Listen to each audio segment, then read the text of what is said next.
There was a time when I thought silence meant weakness, when being unseen felt like failure, but I was wrong, dead wrong, because what the world calls loneliness, Stoics call power. I didn't walk away because I lost. I walked away to find something louder than applause, something stronger than approval. Myself. No cameras, no followers, no finish line, just the quiet war between who I was and who I refused to remain. While the world was chasing validation, I was learning how to stand still in a storm. While they performed for attention, I built a life that didn't need an audience. This isn't a story of dramatic victory. It's a story of invisible transformation. Because the real war, it's not out there, it's in here. In the choices no one sees. In the moments no one claps for. And today, I'm going to tell you what really happens when you walk away from the noise and rise alone. There comes a moment in every life where the crowd fades, where the cheering stops, and the noise turns into silence. That's when the real journey begins. Not the one others see, but the one that defines who you really are. You're left with nothing but your thoughts, your discipline, and your decisions. There is no audience, no spotlight, just the truth, raw and unfiltered. The Stoics knew this intimately. They weren't chasing applause, comfort, or the ease of companionship. They weren't searching for external validation. They sought something far more valuable, sovereignty over the self. That sovereignty isn't handed out in crowds. It's not born in moments of popularity or social praise. It's forged in solitude, in the fire of reflection. In the silence of responsibility. To walk alone is to strip away all illusions about who you are, about what you need, and confront the truth head-on.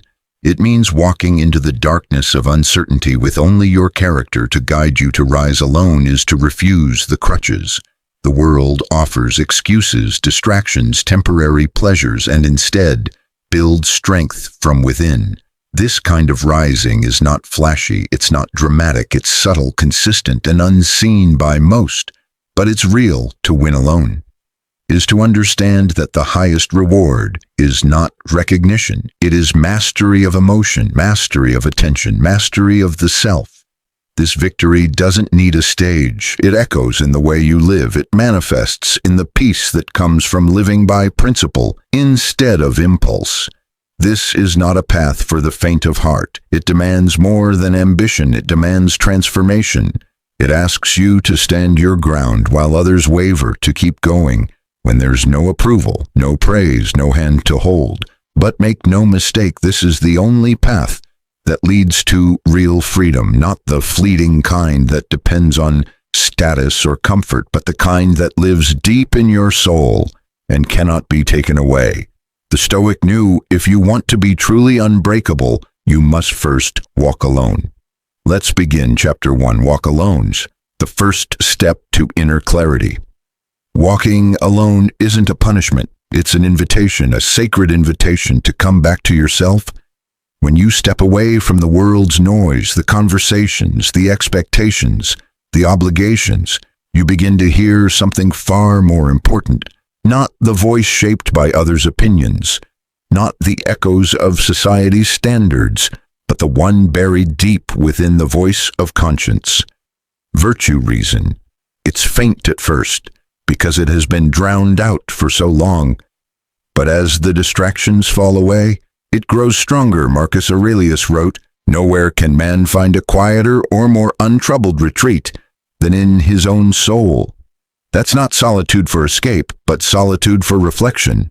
Not isolation as a form of bitterness, but detachment as a path to truth. Walking alone is the art of removing distractions so that you can finally meet yourself, and not the version others expect, but the version that has always waited in silence. Too often we're tethered to relationships, habits, and environments that dilute our potential. We become dependent on others to tell us who we are. We seek validation instead of alignment. We fear letting go, mistaking loneliness for failure and solitude for exile. But to the Stoic, alone doesn't mean abandoned. It means aligned. It means free. When you walk alone, you stop outsourcing your direction.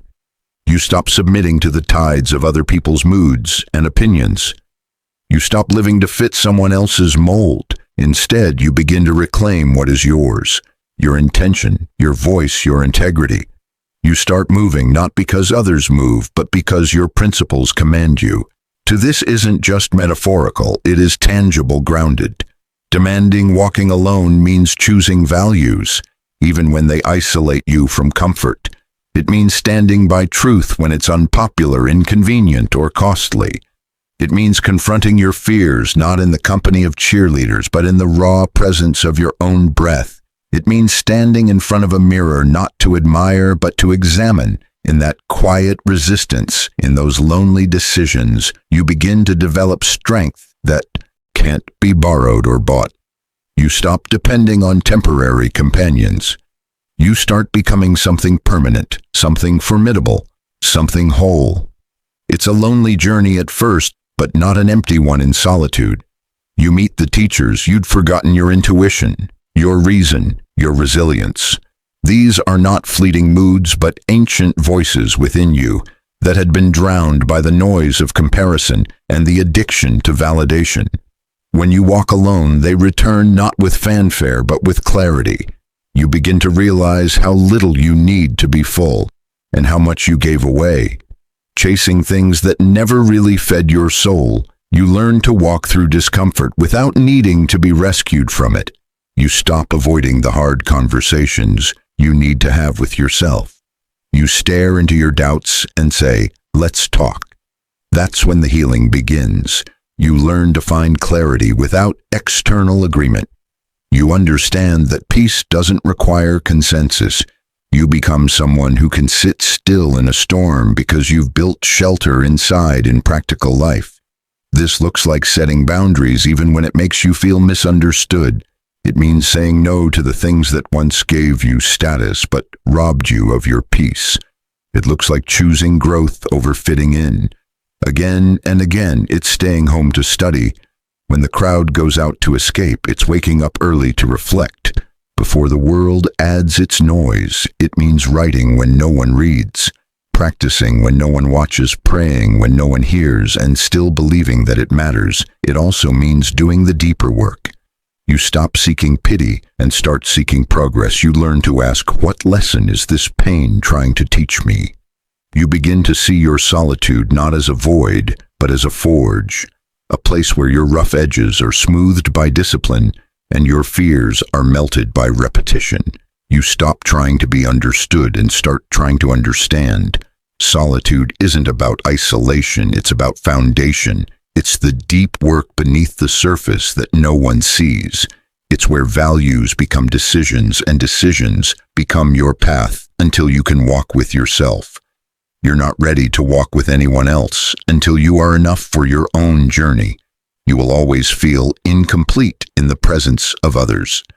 True strength is not needing a crowd to move forward. It is becoming someone who walks in purpose, even when the road is silent and the journey is long. Chapter 2, Rise Alone. Strength built in silence. To rise alone is to rise without applause. There is no crowd gathered to witness your quiet victories. No one is filming when you choose the hard path. No one is clapping when you refuse to quit after failing in silence. And that is precisely where the Stoic plants their roots, in the darkness, in the discomfort, in the moments the world overlooks. It's in these invisible hours that true strength is born, not in the spotlight but in the shadows where only your resolve watches. There is something sacred about rising with no one to praise you. It means your motives are clean, your reasons are internal. You're not doing it for approval, status, or validation.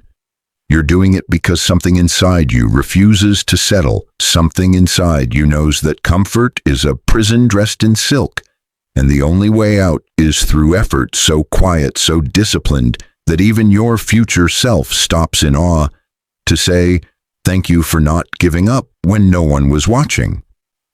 When Epictetus said, "If you want to improve, be content to be thought foolish and stupid," he was not encouraging ignorance, he was teaching detachment from appearances. The Stoic path is often misunderstood because it doesn't perform for applause. It doesn't need confirmation to be confident. The Stoic rises even when mocked. The Stoic persists even when ignored, because rising alone is not about being seen rising. It's about becoming the kind of person who can rise no matter what. You will wake up while the world sleeps, and the world will not care. You will sacrifice what others chase: comfort, ease, distraction. And you will be called extreme. You will study, train, read, reflect, and labor in silence. You will go through seasons of isolation, not because you're broken, but because you are building. You'll walk away from gossip, decline invitations, let go of habits, and sever ties with your past self. All without fanfare, and slowly, steadily, you'll become a fortress of focus. True consistency begins where praise ends. The Stoic rises not because of what others will say, but in spite of what others might say. They embrace discipline when it's invisible. They chase excellence when it has no audience. The gym with no mirrors becomes a monastery. The journal no one reads becomes scripture. The routine no one understands becomes the source of self-respect. This is the forge, not of results, but of resolve. You begin to embrace monotony not as a burden, but as a ritual.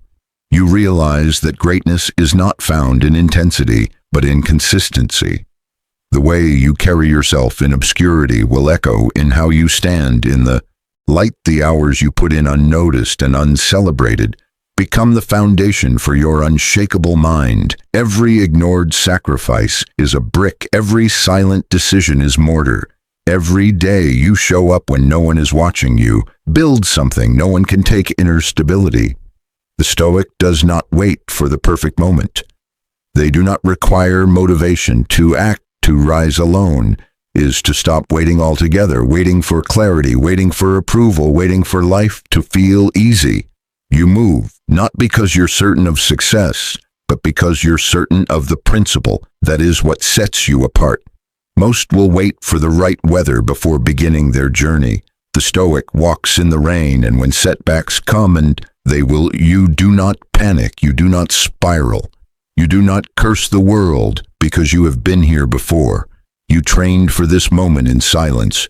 You rehearsed adversity in your discipline. You bled in private, so you could stand in public. The world sees the result and calls it strength. But, it wasn't born in victory. It was born in unseen moments of doubt, met with relentless action.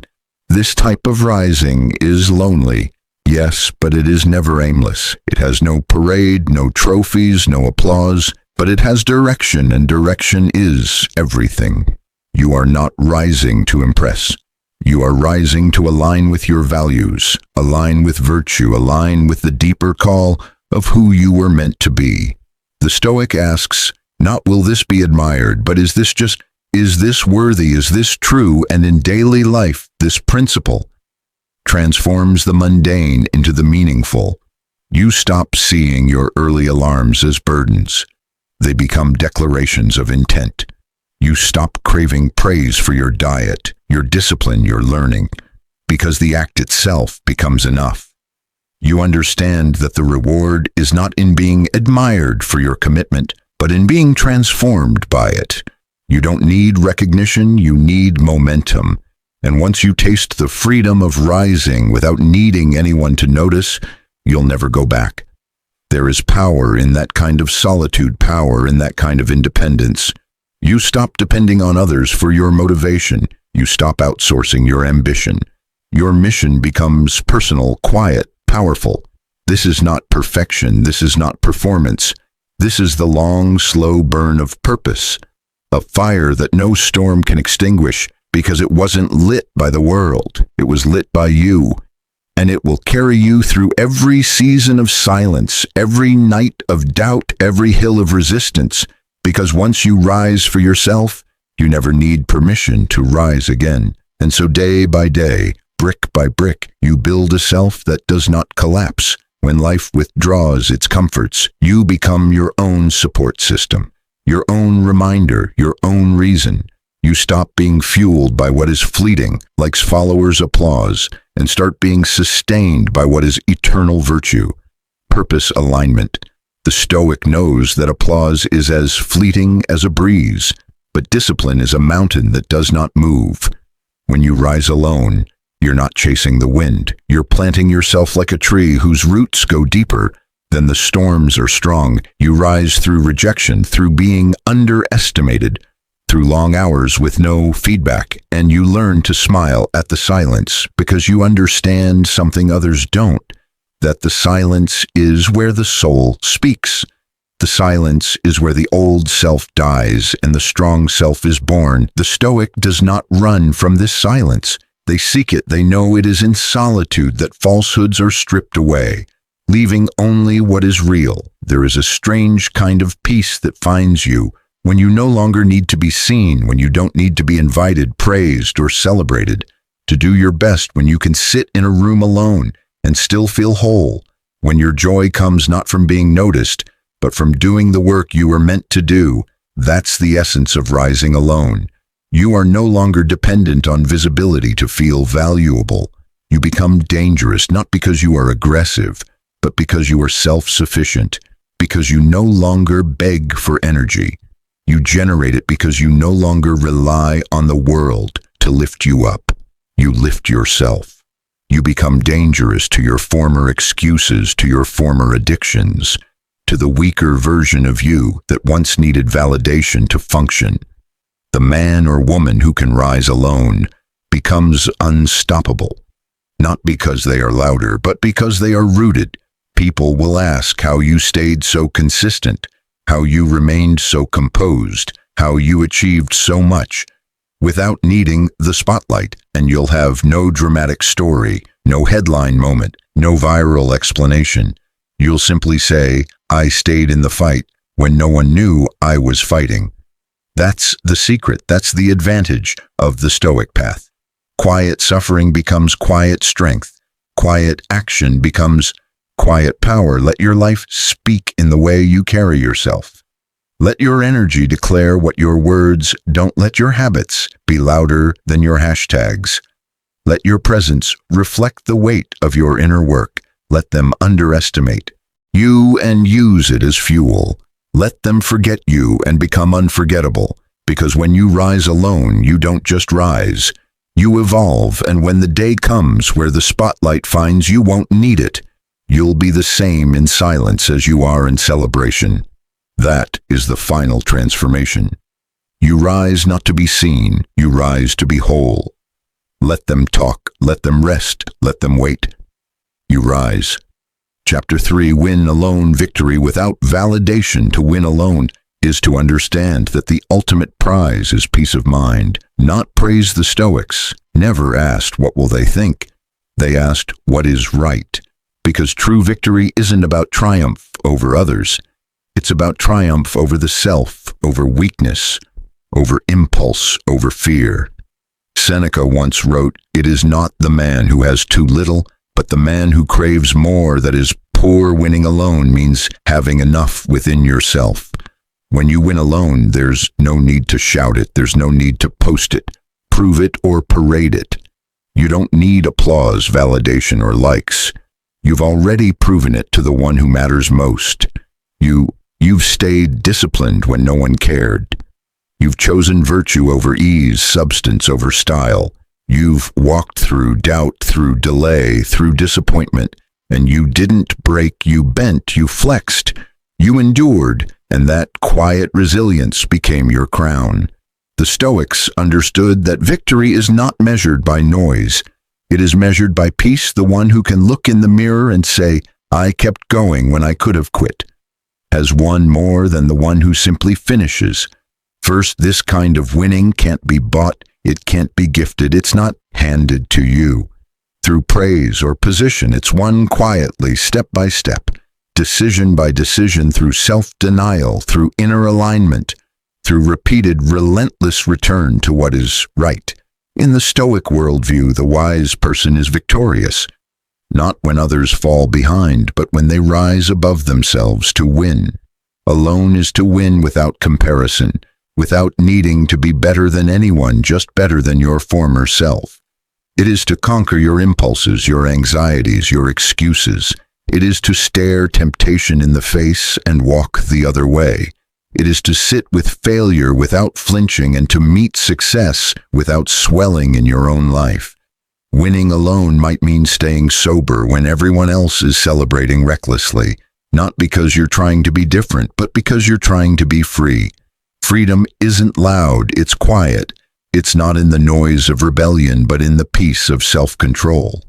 It might mean walking away from toxic praise, the kind that feeds ego but rots the soul. It might mean choosing the harder path, one paved not with cheers but with conscience. It might mean hitting your goals in silence and moving on to the next challenge without pause or celebration, because your mission doesn't need applause. It needs progress, because when your reward is internal, nothing external can distract you, not flattery, not criticism, not even success. Winning alone also means your victory does not come at the expense of your integrity. You don't climb by stepping on others. You rise by stepping through your fear. You resist shortcuts because you understand that unearned victories are hollow. You understand that speed without substance is a trap. You resist the need to explain yourself because your life already does your actions. Speak louder than any defense. You resist the need to impress because alignment with your values is more satisfying than applause. You know that real confidence is silent and real fulfillment is invisible. You are not winning to be seen. You are winning to be whole. Let the world wonder how you did it. Let them question your silence, your calm, your discipline. Let them misinterpret your distance as arrogance, not knowing its devotion. Let them think you've drifted when really you've ascended. The farther you climb, the quieter it gets. Not because you're detached, but because you've refined your focus. You've chosen presence over praise, process over performance. You owe no one a performance. You owe only yourself the truth. You are not here to entertain. You are here to evolve. You've understood that the mirror is your audience. Your soul is your scoreboard. You don't measure progress by approval, but by alignment, by how closely your life reflects what you say you value.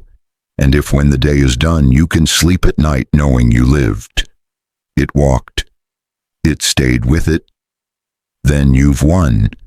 You've conquered the most difficult enemy of all, your own indifference, your own comfort, your own doubt. Not because the world says so, but because your soul does. That's the victory that lasts. That's the prize that no one can steal. That's the kind of triumph that echoes even in silence. Chapter 4, the Stoic's Solitude. Not escape, but elevation. Solitude to the Stoic was never about running away. It was about rising above. It was about stepping back so you could step forward with greater force. Seneca withdrew to write, not because he hated the world, but because he wanted to sharpen his mind before re-entering it. Marcus Aurelius wrote his meditations not for publication, but for purification to the untrained mind. Solitude is terrifying. It reveals the thoughts we've buried beneath busyness. But to the trained mind, it's sacred ground. It's the arena where clarity is won, where noise is silenced, where values are refined. The Stoic understood this. If your peace depends on people or circumstances, then it's not peace. It's dependency. True. Peace is internal. It's the stillness that remains untouched by the chaos outside. It's not dictated by mood swings, external events, or how others treat you. It's born from clarity, from grounded principles, from the discipline of knowing who you are without needing confirmation. When you rely on people to calm your storms, you remain at the mercy of their weather.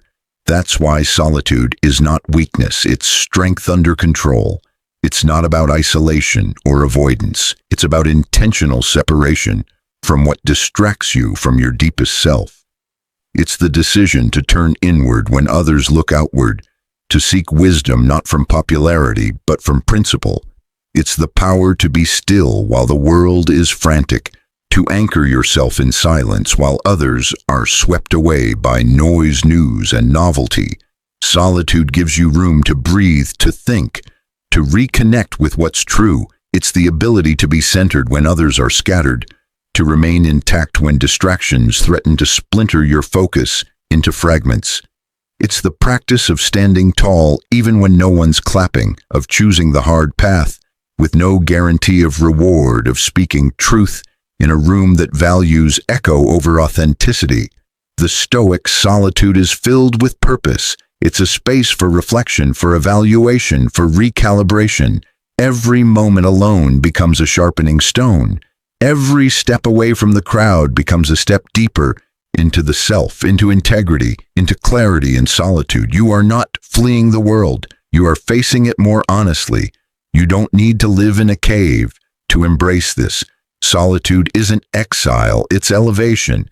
It's not about hiding, it's about rising. It's reclaiming your mind before the world programs it with urgency, comparison, and chaos.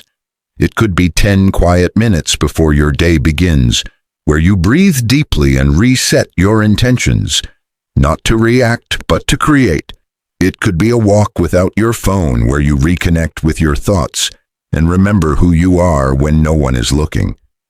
It could be choosing to process your emotions internally before broadcasting them impulsively. Learning to respond instead of react, to pause before you post. To feel without performing. It could be journaling at night, reading the works of great minds, or sitting still long enough to hear the whispers beneath your worries. The wisdom that only emerges when the noise fades. It might look like turning down an invitation because you've promised yourself to your own growth. That evening, it might be resisting the urge to explain yourself when misunderstood. Trusting that the truth doesn't tremble in silence and solitude. You discover that your greatest ally is not the one who cheers you on, but the one inside you who won't let you quit. That voice is quiet, persistent, and fierce. It doesn't flatter you, it challenges you. It doesn't soothe you, it strengthens you. That inner voice, forged through stillness and struggle, becomes your compass in a noisy world full of conflicting messages and borrowed values. It doesn't demand attention, but it commands respect. It reminds you who you are, and more importantly, who you must become. It grows stronger. The more you consult it, the more you return to silence and ask the hard questions.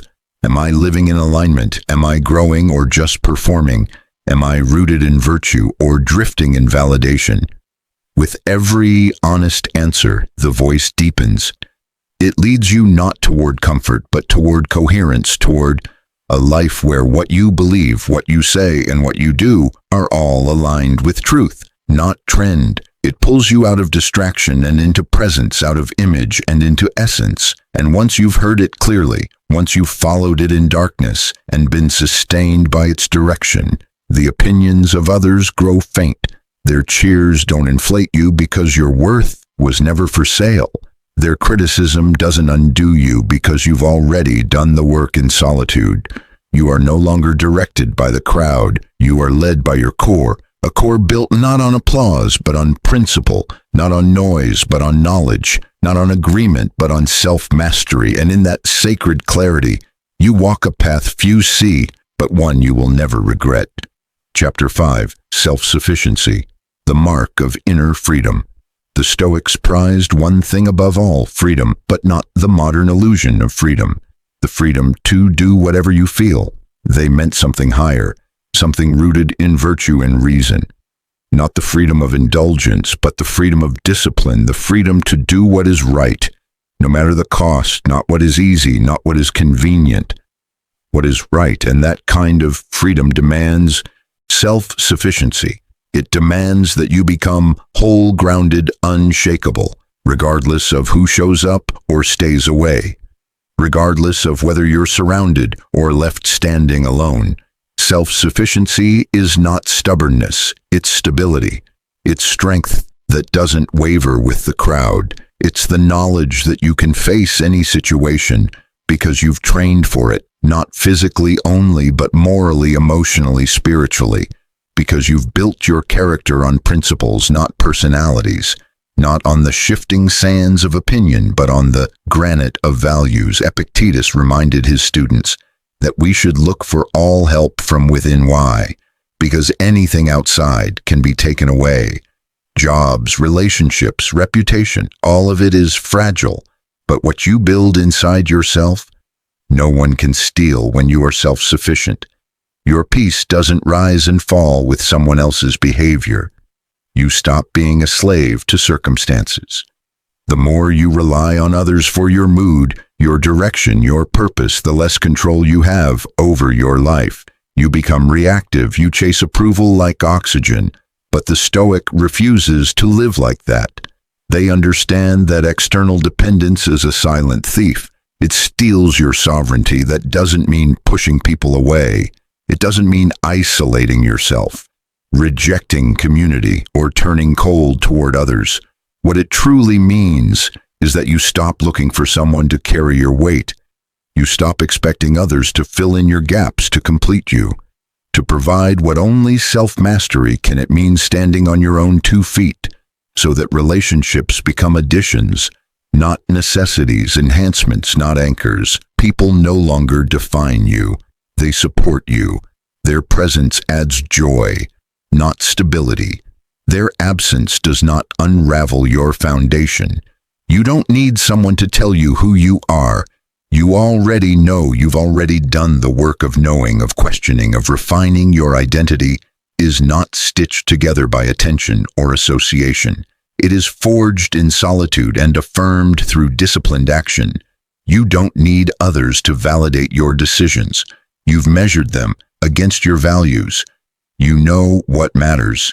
You know what's right. You know where you stand. You stop needing permission to move forward. You stop waiting to be chosen, noticed, approved. You simply go because the mission is clear and the commitment is internal. You stop fearing rejection because your path is not dependent on being embraced. You stop fearing loss because your center is not housed in people or possessions. It's rooted in principle. Nothing essential can be taken from you when what's essential is already inside you. That is freedom. That is strength. That is the silent sovereign power of the one who walks alone.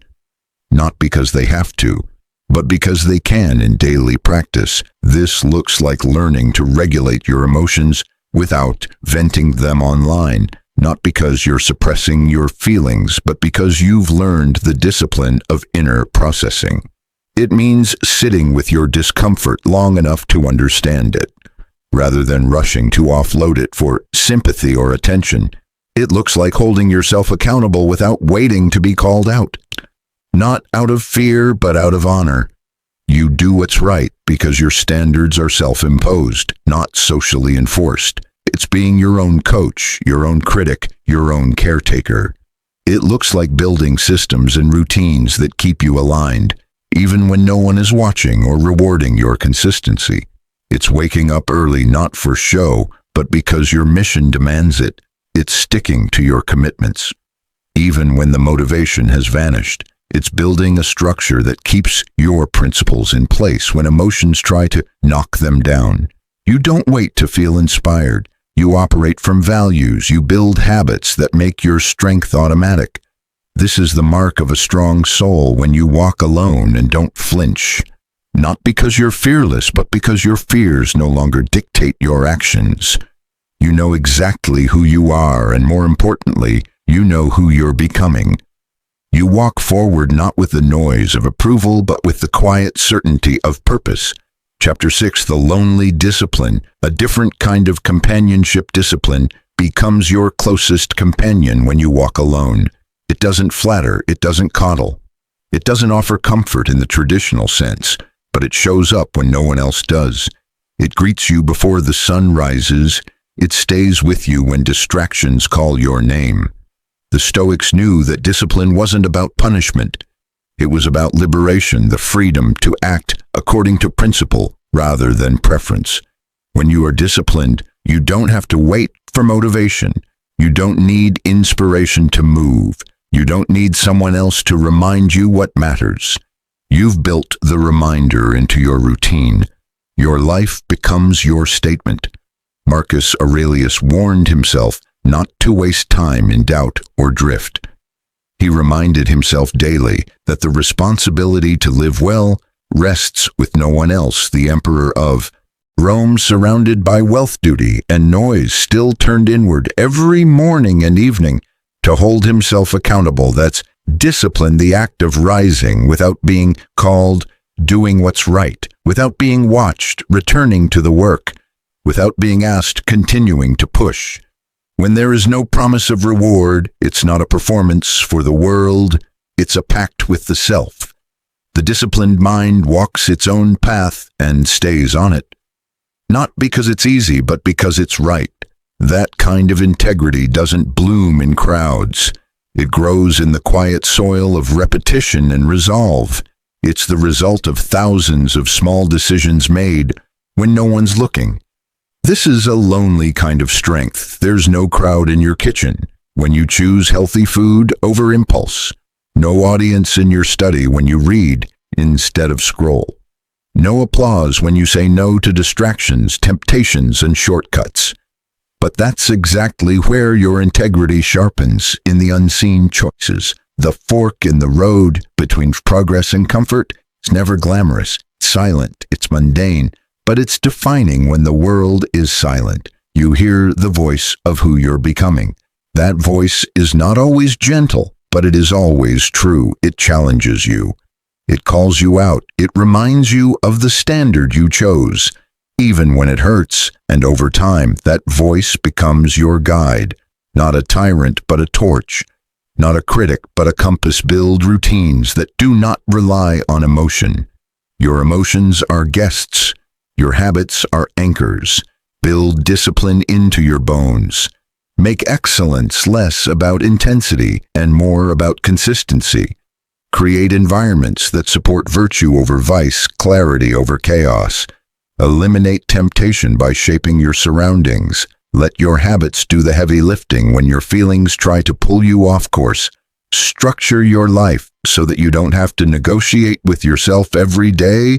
Remove friction from your good decisions and add friction to your bad ones. Make excellence the default, make virtue automatic, and when no one sees you grinding, let that be the reward. Let the obscurity refine you. Let the struggle purify you. Let your silence sharpen you for the Stoic solitude. Without discipline is isolation, but solitude with discipline, that's transformation. That's where the invisible work creates visible strength. That's the fire in which your future self is forged. Not in applause, but in accountability. Not in comfort, but in consistency. Chapter 7. Detach to master, losing to gain. To walk alone is to master the art of detachment. Not from love, not from life, but from outcomes and ego. The Stoics knew that freedom begins the moment we no longer need anything to happen a certain way. That doesn't mean you stop caring. It means you stop clinging. It means you commit fully while needing nothing. You work with intensity, not attachment. You show up with passion, not possession. You give your best effort, not because of the reward, but because it is who you are. And when you detach from how the world responds, you begin to build something indestructible. Within detachment is power. It's the unshakable calm that comes when you place your identity in virtue, not results. When Epictetus said, "You are not disturbed by things, but by your opinion about them," he reminded us that suffering is often born in expectation. The moment you expect life to go your way, you introduce anxiety. When you detach, you're not passive. You're prepared. You're no longer destabilized by change because you've already let go of control. You no longer seek to force the river. You learn to flow with it without losing direction. This kind of detachment doesn't make you cold. It makes you clear. It sharpens your values. You can love without losing yourself. You can pursue without becoming possessed. You can endure loss without being broken because your peace is not in the outcome. It's in the integrity of your action. Detachment allows you to feel deeply without being ruled by those feelings. To the Stoic, detachment is not a lack of feeling. It's the refusal to let those feelings dictate your values. You don't deny emotion, you transcend it. You don't shut down your heart, you educate it with reason in daily life. Detachment might look like letting go of needing credit for your efforts. It's doing the right thing without announcing it. It's walking away from arguments where being right costs you your peace. It's choosing not to chase what doesn't align with your mission. Even if it looks good on paper, it's resisting the urge to prove, to boast, to win shallow victories. It's reframing what it means to succeed, not by gaining more, but by needing less. You trade approval for alignment. You trade applause for truth. You trade recognition for inner recognition, the kind that needs no witnesses. The less you need, the freer you become. And in that freedom, mastery emerges. You no longer need to control the external world because you've mastered the internal one. Your sense of self is no longer rented from the reactions of others. It is owned by the strength of your principles. You walk into situations not needing but offering, not grabbing but giving. You operate from fullness, not from lack. You speak from truth, not from fear, and that posture rooted, disciplined, detached is what makes you untouchable. Because when the world can't tempt you with praise or crush you with rejection, you are finally free to live. Chapter 8. The silent victory, unseen, unbroken. The world celebrates noise, but the Stoic honors silence. True victory doesn't need a stage. It doesn't come with fireworks or fanfare. It arrives quietly, often unnoticed, hidden in the folds of ordinary days. The Stoic sees through the illusion of performance. They understand that the greatest triumphs are not shouted, they are lived. They are the moments when you choose the higher road without witnesses, when you forgive without being asked, when you persist without being praised. Seneca wrote, "Sometimes even to live is an act of courage." He wasn't speaking of survival. He meant living well, living nobly, living virtuously when everything around you tempts you to settle for less. The silent victories are those no one will ever know about, the choices you made not to lie, not to indulge, not to retaliate, the decisions made in passing moments that would never earn applause, but silently mark your transformation. These wins do not decorate your resume, but they fortify your soul. They are the quiet bricks that build an indestructible character. They are the battle scars hidden from the world, but honored by the inner self. These victories happen in the privacy of your thoughts, in the pause between impulse and response, in the difficult choice no one else would notice. The path to becoming unbreakable is not lined with trophies. It's built with restraint. It is built with the sacred strength to hold back when it would be easier to explode, when you feel the emotions swell, but respond with reason. You win something more than the moment. You win dominion over yourself. When you want to quit but keep showing up, you prove that endurance is not luck, but loyalty to your mission. When your old self wants to rise, but you answer with discipline, you confirm that evolution is not found in inspiration, but in resistance. These are the moments of mastery. These are the battles that build a man. Not the ones fought in public, but the ones survived in silence. You win quietly. You rise silently, and yet what you become resounds louder than words. It changes how you move, how you speak, how you lead, and how you love in daily life. Silent victories might look like walking away from an argument. You could easily win, not out of weakness, but out of wisdom. It might look like declining praise that feeds your ego and choosing humility. Instead, it might mean letting go of the need to prove yourself, and instead proving your principles. It's smiling through difficulty, staying calm through chaos, and staying consistent when no one is keeping score. These choices will rarely be understood, but they will always make you stronger. Each one is a notch in your internal armor. You build an internal legacy, one only you and your conscience will ever see. But that is more than enough, because your soul remembers. Let the world look for heroes in headlines. Let them chase moments that glitter. Let them measure success by applause and celebration. The Stoic trains for the invisible. They invest in the hidden realms of strength, character restraint. Purpose, they find power in the private. They hold fast in the quiet.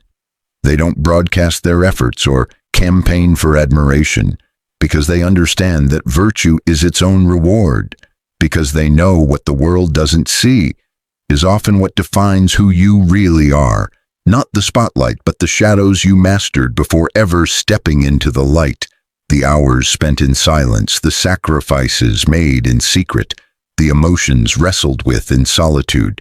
These are the things that forge true greatness.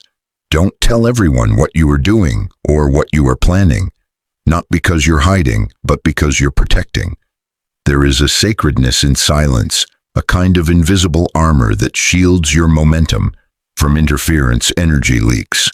Where attention flows, and not everyone who watches you wants you to win. Some want to compete. Some want to copy. Some want to destroy others. Pretend to support you while secretly hoping for your failure. And when your vision is exposed too soon, it becomes vulnerable to misinterpretation, ridicule, and sabotage. Not all attacks are loud. Some come in the form of doubt planted by those who claim to care.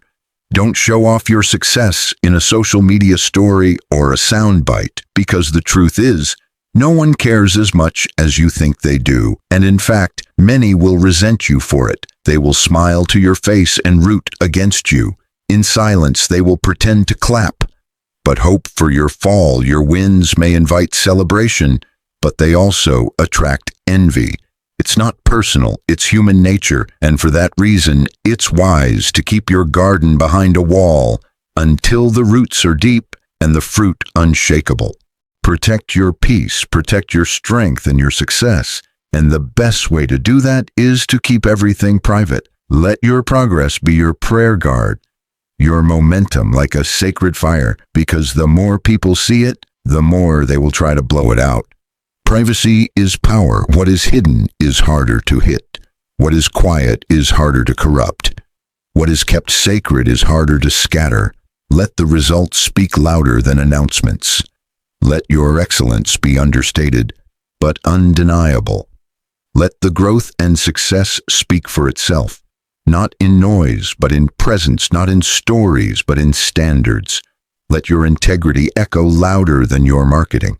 That is how the Stoic moves, with quiet fire, invisible strength, and unshakable discipline. Their steps are light, but their impact is heavy. Their voice may be soft, but their example shouts truth. And in a world obsessed with appearances, nothing is more rebellious or more powerful than progress. Kept private. Chapter 9. Build the inner citadel. To walk alone is to build a fortress, within a stronghold that no storm can shake. Marcus Aurelius called this the inner citadel, and to the Stoic it is the most sacred architecture one can construct. The outer world is unpredictable. People leave, opportunities fade, fortunes rise and fall, but the inner citadel remains if you build it right. It's where your peace lives. It's where your values are guarded. It's where your identity no longer depends on circumstance. The inner citadel is not built in a day.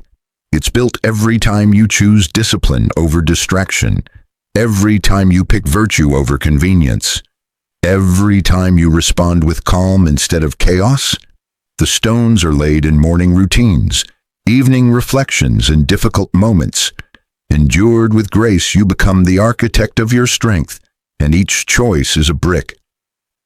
When the world is loud, the citadel is silent. When others panic, you return to your foundations. The inner citadel allows you to face betrayal without bitterness, loss without despair, and success without arrogance. It makes you self-contained, self-directed, and self-reliant. Not because you reject the world, but because you refuse to be controlled by it. Building your citadel is not about isolation, it's about insulation. Protecting what is essential from what is external, in practical terms. This might look like a daily Stoic reading a journal where you process thoughts with honesty, or a walk where you sort your emotions before speaking them. It might be breathwork, meditation, or simply the ritual of self-respect. In a world obsessed with image, the inner citadel is invisible, but it is real. It is your safe haven in the storm, your compass.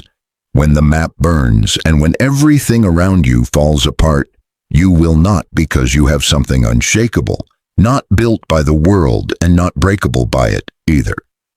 Chapter 10. Walk alone, but never against yourself. The final lesson is the most important. Walking alone must not mean turning against yourself. The path of solitude is not a punishment. It's a proving ground, but even the Stoic, who walks the long road without applause, must learn not to confuse discipline with self-denial nor strength with self-hate. There is no honor in being your own enemy. There is only harm to walk alone powerfully. You must walk with yourself, not against yourself. The Stoics did not ask for perfection.